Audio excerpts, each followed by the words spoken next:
দেখো, এই ফ্রি ফায়ারটা সামান্য একটা গেম হলেও এটা যে অনেক মানুষের জীবন পরিবর্তন করে দিয়েছে, আবার অনেক মানুষের জীবন যে ধ্বংস করে দিয়েছে, এটা আমাদের সকলেরই জানা। তবে সামান্য এই গেমটা যে গোটা একটা পরিবারকে আবার নতুন করে জীবন দান করবে, এটা আসলে সকলের অজানা ছিল। হ্যাঁ বন্ধুরা, আজকের গল্পটি এমনই একটা পরিবারকে নিয়ে যারা এই ফ্রি ফায়ার গেমটাকে একেবারেই সহ্য করতে পারতো না, বরং তাদের সন্তান যখন এই গেমটা খেলতো তারা আরও উল্টো বকাবকি করতো।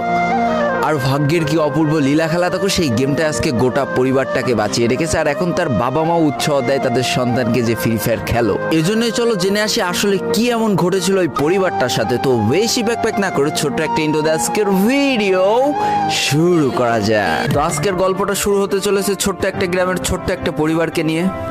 বাবা মা এবং তাদের দুই সন্তান অর্থাৎ দুই ভাই, ছোট্ট একটা পরিবার, খুব সুন্দরভাবে তাদের জীবনযাত্রা চলে যাচ্ছিল।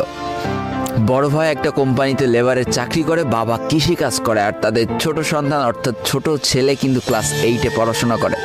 দারিদ্রতার বেড়াজালে আটকে পড়া পরিবারকে সাপোর্ট দেওয়ার জন্য তাদের বড় ভাইকে খুব অল্প বয়সে কাজে চলে যেতে হয়েছে। এই জন্য বড় ভাইয়ের পড়াশোনাটা ঠিকমতো হয়ে ওঠেনি। তবে বাবা মার একটাই স্বপ্ন ছিল যে তাদের ছোট সন্তান অর্থাৎ ছোট ছেলে যাতে উচ্চশিক্ষায় শিক্ষিত হয়। এই জন্য বাবা কৃষিকাজ করলেও সারাদিন মাঠে তুমুল কষ্ট করে এসে বাসায় যখন এসে দেখতো তাদের ছোট সন্তান পড়াশোনা করতেছে, সমস্ত কষ্ট এক চান্সে দূর হয়ে যেত। আর তাদের ছোট সন্তান পরিবারের অভাব দেখতে দেখতে বড় হচ্ছে, তো তাই সে একটা সময় ঠিক করেই ফেলে যে তাকে অনেক বড় হতে হবে, লেখাপড়া করে অনেক বড় মানুষের মতো মানুষ হতে হবে। আর ঠিক এমনটাই হতে থাকে। তাদের ছোট ছেলে খুব ভালো রেজাল্টও করতে থাকে, প্রত্যেক ক্লাসে টপ হতেও থাকে। তবে তার একটা বদ অভ্যাস ছিল, সেটা হচ্ছে ফ্রি ফায়ার গেম খেলা। করোনা চলার সময় যখন তার স্কুল বন্ধ হয়ে যায়, তখন তার বাবা এবং বড় ভাইয়ের জমানো কিছু টাকা দিয়ে তাকে একটা ফোন কিনে দেওয়া হয় অনলাইনে ক্লাস করার জন্য। তার ফোনটা ছিল 3 GB র্যামের একটা ফোন। তবে এইখান থেকেই তার ফ্রি ফায়ার গেমের সাথে পরিচয় হওয়া। সারাদিন পড়াশোনার ফাঁকে সময় পেলেই সে ফ্রি ফায়ার গেম নিয়ে বসে পড়তো। আগে যেমন বাইরে খেলাধুলা করতো, এখন সে আর বাইরে খেলাধুলা করে না, ঘরে বসে সারাদিন ফোন টিপে আর ফোনে গেম খেলে। এদিকে তার বাবা মা যখন ফ্রি ফায়ার গেম খেলা দেখতো তখন প্রচণ্ড পরিমাণ রেগে যেত, এমনকি মারধর পর্যন্ত করতো যে তুই এই গেম খেলা বাদ দিয়ে দে। তবে তাদের ছোট ছেলে যতই বাবা মার বাধ্য সন্তান হোক না কেন, ফ্রি ফায়ার গেমটা ছাড়তে সে একেবারেই নারাজ। প্রথম দিকে পড়াশোনার ফাঁকে ফাঁকে গেম খেললো, যখন তার বাবা মা তাকে বকা শুরু করে তখন সে রাতের অন্ধকারে গেম খেলা শুরু করে। তবে বন্ধুরা বলে রাখা ভালো, সে কিন্তু তার পড়াশোনা একেবারেই ঠিক রেখেছিল, অর্থাৎ গেমের কোনো কালো ছায়া পড়াশোনার উপরে কোনোদিনই সে পড়তে দেয়নি, যার কারণে তার রেজাল্টও মোটামুটি ভালোই হতো। এতদিন পর্যন্ত পরিবারের সবকিছু ঠিকঠাকই ছিল, এবার আস্তে আস্তে পরিবারটা একটু একটু করে ভাঙতে শুরু করবে। পরিবারের সকলের সম্মতিতে পরিবারের বড় ছেলের সাথে পাশের গ্রামের একটা মেয়ের বিবাহ সম্পন্ন করা হয়। আর যেন বিবাহের কয়েক মাস যেতে না যেতে বড় ভাইয়ের পরিবর্তন লক্ষ্য করতে শুরু করা যায়। এতদিন ছোট ভাইয়ের পড়াশোনা খরচ বড় ভাই আর বাবা মিলে চালিয়ে আসলো, এখন আর বড় ভাই কিন্তু ছোট ভাইয়ের পড়াশোনা খরচ দিতে রাজি হয় না। তবে তাতেও খুব একটা ফারাক পড়ে না, কারণ তাদের বাবা এখনো শক্তভাবে তাদের পরিবারটাকে ধরে রেখেছে, অর্থাৎ বাবা কিন্তু কৃষিকাজ করে তাদের পরিবারটা খুব সুন্দরভাবে চালিয়ে নিচ্ছিল। তবে বলে রাখা ভালো, হাতের 5টা আঙুল যেমন এক হয় না, পরিবারের প্রত্যেকটা সন্তানের মন মানসিকতাও কিন্তু এক হয় না। কিছুদিন পর বড় ভাই পুরোপুরি আলাদা হয়ে যায়, তার বউকে নিয়ে নতুন করে সংসার তৈরি করে। এমনকি একটা পর্যায়ে যে বড় ভাই তার পরিবারকে অস্বীকার করে দেয়, অর্থাৎ একটা টাকাও আর পরিবারে দিত না, সমস্ত টাকা সে নিজের সংসারেই খরচ করত। 4 জনের পরিবারটা ভেঙে যায় এখন 3 জনের পরিবার হয়ে গেল, বাবা মা আর তাদের ছোট সন্তান। এখন পুরো পরিবারের দায়িত্বটা বাবার উপরে পড়ায়, দিনরাত 24টা ঘন্টা হাড় ভাঙা খাটুনি করা শুরু করে দেয় তাদের বৃদ্ধ বাবা। এদিকে তাদের ছোট সন্তান সবটা কাছ থেকে দেখে অনেক কষ্ট পেত, তারপরেও তার করার কিছুই ছিল না, তাকে পড়াশোনাটা চালিয়ে যেতেই হবে, কারণ বাবা মার একমাত্র স্বপ্ন তাকে পড়াশোনা করে মানুষের মতো মানুষ হতে হবে। এদিকে বলে রাখা ভালো, পড়াশোনার পাশাপাশি কিন্তু সে ফ্রি ফায়ার গেমটা অনেক ভালো মতো খেলা শিখে গিয়েছিল। তার 3 GB র্যামের ফোন একটু ল্যাগ দিলেও মোটামুটি ভালোই খেলা যেত স্মুথ গ্রাফিক্সে। এমনকি সে আস্তে আস্তে টুর্নামেন্ট খেলাও শুরু করে। আর এখান থেকে যে টাকায় পেতো, 50 টাকা, 100 টাকা, 200 টাকা যা পেতো, সেই টাকাতে তার পরীক্ষার বই খাতা কিনতো, যাতে তার বাবার একটু কম পরিশ্রম করা লাগে, কম খাটনি করা লাগে। হাই রে, পরিবারের বড় ছেলে পরিবার থেকে আলাদা হয়ে গেল, আর ছোট ছেলে চিন্তা করছে বাবার কিভাবে কষ্ট কম করা লাগবে। এরই মাঝে সে একদিন চিন্তা করে, সে তো টুর্নামেন্টে অনেক ভালো পারফরমেন্স করছে, তাহলে তার একটা ইউটিউব চ্যানেল খোলার দরকার, অন্তত টুর্নামেন্টের ওই ম্যাচগুলো ইউটিউবে ছাড়লো, যদি কপালে ভালো কিছু লেখা থাকে। এমনই একদিন তার একটা টুর্নামেন্ট চলছিল, সে বারান্দায় বসে বসে টুর্নামেন্টটা খেলছিল। আর ঠিক সেই সময় তার বাবা হাড় ভাঙা খাটুনি করে মাঠ থেকে কেবলই বাসায় ঢুকছিল। এমন সময় তার ছেলের পড়াশোনা বাদ দিয়ে গেম খেলা দেখে বাবা প্রচণ্ড পরিমাণ রেগে যায়, আর ফোনটা ধরে একটা আছাড় মেরে দেয়, যার কারণে তার ডিসপ্লেটা ফেটে যায়। সেই দিন সে ভাঙা ফোনটা আঁকড়ে ধরে অঝরে কেঁদেছিল, তার সমস্ত স্বপ্ন যেন এক নিমিষেই শেষ হয়ে গিয়েছিল। তারপরে সে স্কুলে যাওয়ার জন্য যে টাকা পেতো সেই টাকাগুলো জমিয়ে জমে একটা সময় তার ফোনের ডিসপ্লেটা ঠিক করে, আর ডিসপ্লে ঠিক করতে 1500 টাকা লেগেছিল, আর সময় লেগেছিল প্রায় 4.5 মাস। আর এই 4.5 মাসে সেই ইউটিউব চ্যানেলের যে জিমেলটা ছিল সেই জিমেলটাও সে ভুলে যায়, অর্থাৎ তার ইউটিউব চ্যানেলটাও নষ্ট হয়ে যায়।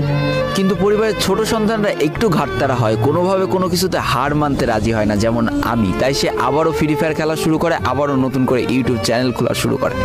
সব কিছু মোটামুটি ঠিকই চলছিল, পড়াশোনাও সে আগের মতোই চলতেছে, এইদিকে টুর্নামেন্টও চলতেছে, এইদিকে ইউটিউবে আস্তে আস্তে তার সাবস্ক্রাইবারও বাড়া শুরু করে, একটা দুইটা এমন করতে করতে। কিন্তু হঠাৎ করে তাদের পরিবারটা জীবনের সব থেকে বড় একটা ধাক্কা খায়। যেহেতু তাদের বাবা কৃষিকাজ করে তাদের পরিবার চালাতে হিমশিম খাচ্ছিল, পরিবারের এত প্রেশার, 24 ঘন্টা হাড় ভাঙা খাটুনি করতে করতে একটা দিন হঠাৎ করে উনি প্যারালাইসিস হয়ে যায়। তার ডান পাশের হাত এবং পা পড়ে যায়, যার কারণে সে একেবারে অক্ষম হয়ে পড়ে। আর এটাই ছিল তাদের পরিবারের সব থেকে বড় কালো অধ্যায়।